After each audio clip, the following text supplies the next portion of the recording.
Welcome to the 80s and 90s Presents 99, where every day is a party like it's 1999. Here's your hosts, Jamie Fenderson and Milo Dennison. Vladimir Putin. In 1999, Vladimir Putin was elected or was appointed Prime Minister of Russia. Yeah, Mad Vlad. I guess, should we back up a little bit to pre-99 and maybe talk about how he got to that position? Yeah, maybe a little bit. Well, I think most people know that Vladimir worked in the KGB for 16 years, where he made the rank of lieutenant colonel. And then in 1991, he resigned to begin his political career, which conveniently aligned with when the KGB was more or less dissolved anyways, because of the whole Berlin Wall falling down and Russia kind of, the Soviet Union breaking up and all that kind of crap. So conveniently timed. Yeah, it turned into the Federal Security Service, which is called the FSB, even though it's FSS. So whatever that's all about. Okay. Well, maybe they want it to be a bureau instead of a service. Yeah. I don't know. Yeah, I guess so. Yeah. But as we all know, the KGB was a organization mostly used for keeping dissenters at bay and spying on us rascally Americans. And he must have learned some good skills in that time, because when he went into politics, he actually rose up the ranks quite quickly, if you think about it, because he went into politics in 91. And in 99, he's prime minister of a country. Well, he probably used a lot of his KGB tactics, intimidation, if you're going to rise that fast, right? Yeah, exactly. So in 91, he was the head of the Committee for External Relations, which basically was responsible for promoting international relations, foreign investment, that kind of stuff. And he remained into that position until 96. He was also in 94 the deputy chairman of the government of St. Petersburg, and did that for a little while. He organized the St. Petersburg branch of the pro-government Russia political party called the Liberal Party, which is interesting because I would not consider him a liberal, at least now anymore. In 1996, he moved to Moscow, where he joined the administration of President Boris Yeltsin. And this is where he really begins to move up the ladder.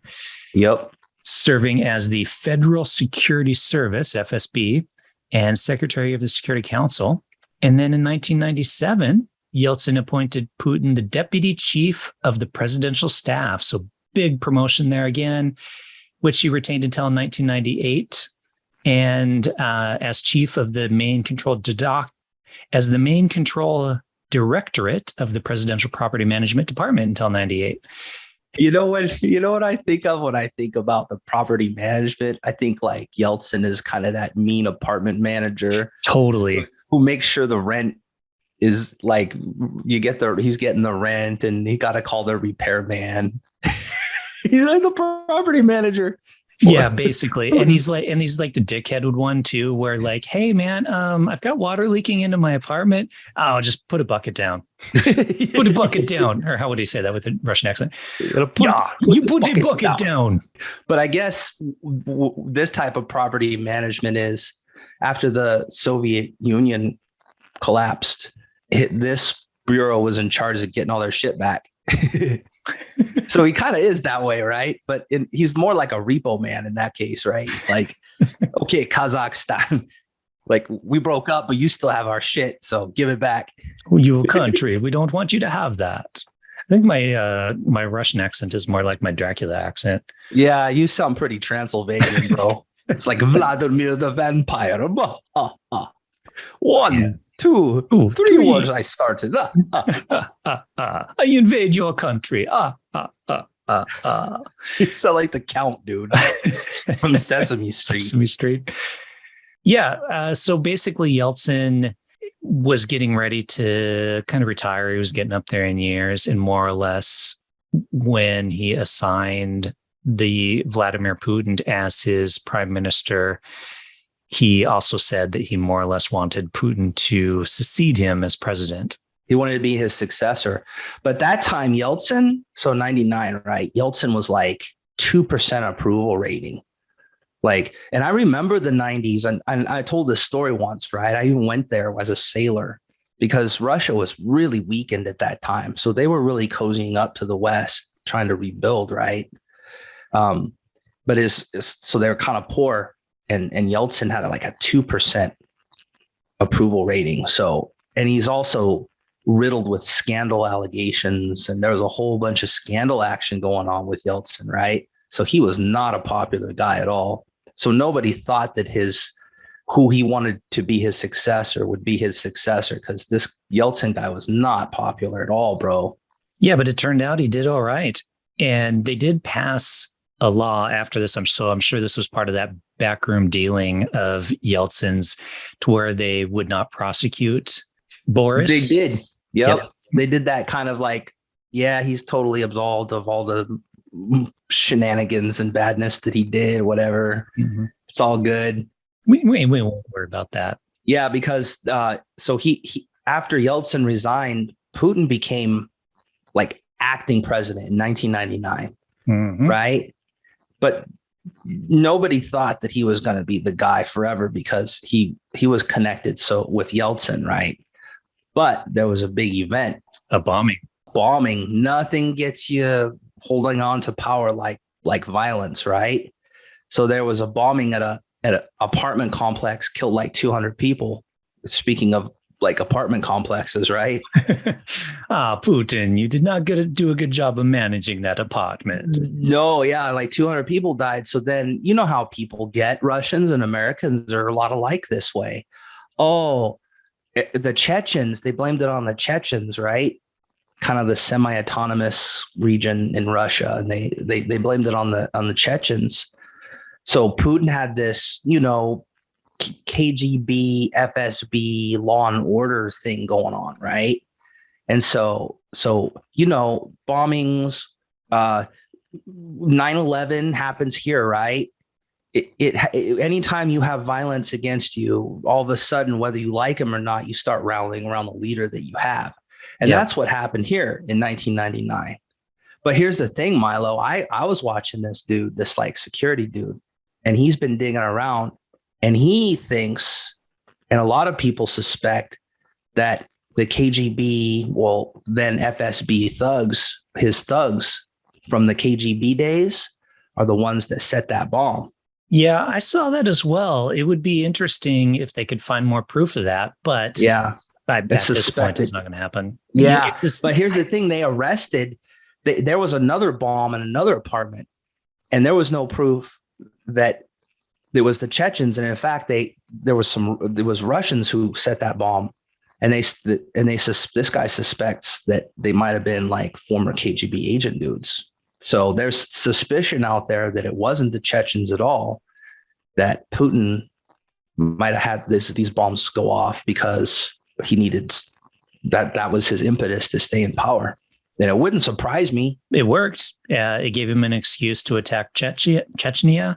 It helped his approval rating, which jumped through the roof when he ran for president in March, or when he actually was elected in president in March. Well, I don't think it was a huge win. It was only like 53% of the vote voted for him, but it was enough to get him over that hump.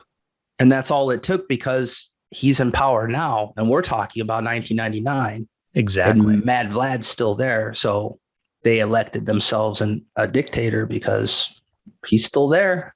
I like the way he did it too. So it's like prime minister from 1999 to 2000, and then from 2000 to 2008. He was president, and then prime minister again from 2008 to 2012, and then 2012 back over to president, and then passed a law that's like, before we had that constitutional thing that said you can't, do this too many times. Well, we're gonna change that, and now I can kind of serve for a bit longer, forever. Yeah, and that's what I don't get.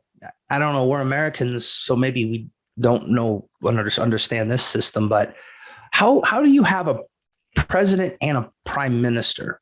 I don't get it, because here we have a president, but you go to UK, they have a prime minister, which is kind of like the head of the executive and it works in different ways, but you still kind of have one guy. And here it's like, well, I'm the president and now I'm the prime minister. Now I'm the president. How can you have a president and a prime minister? It varies from country to country. So obviously in Russia, it was initially set up, I think, like this, to where the president is more of just kind of a figurehead. And then the prime minister really kind of ran the government. And he obviously switched that around quite a bit. But in Ireland, for example, they have a president and they have a prime minister. And the president is literally, it's similar to the Queen of England, right? It's just a ceremonial position. He's like this, really fun looking little guy. He has these two dogs that run around with him all the time. And everybody's just like, oh, he's so cute. But he doesn't do anything other than attend events and represent Ireland, to where the prime minister actually does the legislative work. And so I imagine that's initially how this was supposed to work, where one runs the government and the other is kind of more of a political figure. But now, as president, obviously he does everything. And I know when he switched over to president too, a buddy of his, that first time around, he made him the prime minister, and Dmitry Medvedev. So when Putin first became the prime minister, he made Dmitry Medvedev the president because he knew he could just kind of tell him what to do, kind of thing. Or was it the other way around? No, that was in 2000. Well, either way, it doesn't seem like it really matters, because whether he's the prime minister or the president, he's kind of the dictator and he's in charge. And he tells everybody what to do. That's obvious. They really should just get rid of one of the positions. And he can call himself like Peter the Great, Emperor of Russia again if he wants to. It doesn't matter what you call him. He's a dictator. But that all started in 1999. I thought it was interesting because I don't know when this episode's gonna go down, because this is kind of our special series. So as of the time of this recording, he's waging a unprovoked war against the Ukraine, and causing all kinds of instability in the world. But his whole rise to power started pretty much in 1999 when he became the acting president, and his first premiership. It all went down in 1999, and those bombings of the apartments, that all went down in 1999. I think that was the impetus. I think that was the thing, was those apartment bombings. I think that's why, for example, in our own country, George Bush back in the day, he wasn't very popular. He might have been elected out, but some terrorists attacked our buildings pretty hardcore. So everybody rallied around him, right? So I don't think there's any proof, but I don't think it's a far cry to say that he had some of his KGB thug buddies bomb that building. Well, we certainly know that he's had some of his KGB buddies go against his opponents, right? Mm-hmm. So they had the 2006 thing where a journalist was murdered in Moscow who was anti-Putin. And then they had that other guy, the Alexander Levenko, who was poisoned in London. Yeah, he was in Britain and they poisoned him, like straight up KGB James Bond shit. You can't get much more KGB. That's KGB. That's some KGB action right there. When you poison a guy in London, nobody knows how you did it. Yep. And he's like, his whole career was spent in that organization. He's got to have the connections and stuff, and clearly it's working for him. So I don't know, man. That's crazy. He's been in power since 1999, and what year is it now? 2022. So I don't know, man. Time. I think he won't leave power until he's either dead or too old and feeble to govern at all. I mean, I think he's going to stay in power as long as he possibly can. And it seems like that's the Russian way, man. Like, I guess so. They tried to hold the democracy and free elections. And it just doesn't didn't last very long. They don't like, I guess they don't really dig that kind of thing. No, not at all. Yeah, they don't, I don't know if that's, I don't know. I've talked to like my Chinese friends about this too. I'm like, well, your guy just made himself a dictator. It seems like everybody's okay with that. And they were like, well, as long as things are stable. And that's the deal. If you've been in a country that's been for centuries or even millennia ruled by dynasties, and that's kind of how you roll. Maybe that's just what the country's used to, and that's kind of the mindset, is having some dynasty, some ruler in power until for his whole life. Well, and a lot of the policies that he initiated in the early 2000s did really help the country with the oil and a lot of that type of stuff that he did. I know their GDP went up nicely. The different classes went up nicely. So there was a lot of policies that he did implement that helped the country out overall. Now it seems weird with the Ukrainian invasion, though, because they've got all these countries against them and crap. So it's like, well, the heavy economic sanctions and all this kind of stuff. Well, that's what happens with these dictators, Milo, is they start to lose their touch with reality. Yeah. It happens all the time with dictators. And the whole point of a dictator, like, it goes back to Roman times. They used to actually sanction having dictatorship. So they used to say, okay, hey, you can be a dictator and they used to say for 4 years or for 8 years, you can just dictate things and get things done. And they would do that. But then they had to give the dictatorship up. That Rome actually, that's how it worked. So if you have a dictatorship, you might actually for a while do well with it, because that dictator can just make decisions quickly. Not like messy democracy here in America, where it's just messy and it's hard to get things done sometimes, right? And so for a while, it seems like, hey, this kind of works, this dictator thing, because things happen quickly. We're growing fast. Our lives are getting better. And it's all because of this guy. But then what happens, and you can name so many times as this happened, is as they get more paranoid, they get older, they don't know how they're going to hold on to their power. So they start doing stupid shit like starting wars and like surround themselves with yes men. Yeah. All this. And they start going George Lucas in the Phantom Menace on it, right? Where nobody tells them, nobody disagrees with them. So they have their own stuff in their own head, and they think that they're all powerful, and they start wars and all this craziness. That's the problem with dictatorships, man. I don't know, man. I hope by the time this episode airs that maybe the Russian people realize that Mad Vlad is setting the country back like 3 decades. Hopefully. I know they've had a few protests and stuff, and they certainly are not doing as well in the war as they thought they would. But that doesn't necessarily mean he's going to lose power. Nope. Especially where people are just kind of used to this thing. And their heads are all full of like, oh, somebody else started this war or whatever. They don't have any access to information or whatnot. Yeah. Whatever. Older people don't even know, because they're used to like being fed bullshit. Yeah, there you go. The dictator that is Vladimir Putin, who started this horrible war, came to power in 1999. There it is. So that's one thing that happened. We often talk about all the cool stuff that happened in 1999. About how good the movies were and how cool, like, the economy was great, the technology was burgeoning. But this is we're going to end this series on a kind of this note. On the note of a Russian dictator. Hey, but it's relevant today. That just goes to show you that the 90s had like the world we live in now. I think we never left the 90s. In some ways, in a lot of ways, we never left the 90s when it comes to like technology, when it comes to this kind of politics in Russia. We're still, in a lot of ways, we're still living in the 90s, man. Yeah. Or rounded back around to them.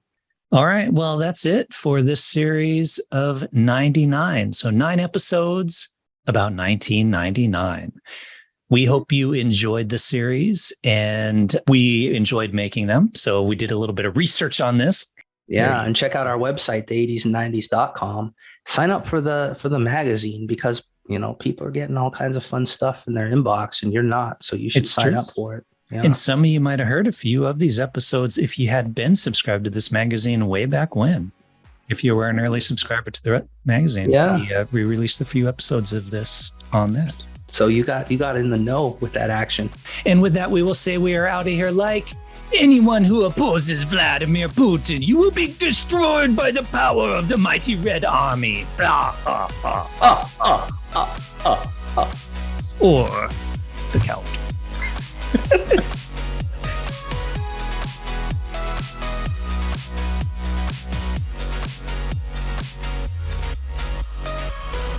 I don't think he really talks like that. He's pretty soft spoken, actually. If you heard him talk, I know.